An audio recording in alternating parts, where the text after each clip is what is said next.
Laylatul Qadr kechasida qanaqangidir 100 rakat o'qiydigan namoz yo'q. Laylatul Qadr kechasida qanaqadir pishiriladigan maxsus taom yo'q.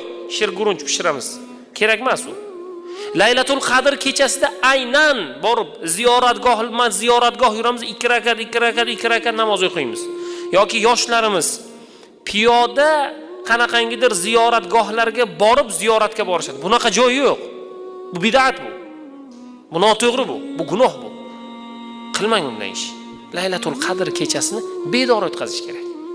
Mana tarovehdan keyin bordik, imkon qadar Qur'on o'qiymiz, imkon qadar zikr aytamiz, imkon qadar ahli ayolimiz bilan suhbatlashamiz, farzandimizga bir nasihat qilamiz. Shu Laylatul Qadr tong otguncha, demak saharlikkacha shunaqangi narsalar bilan namoz o'qib, Qur'on o'qib, zikr aytib, kitob o'qib, ilm o'rganib, farzandlarimizga nasihat qilib o'tkazamizda, saharlikni qilib, bomdodni o'qib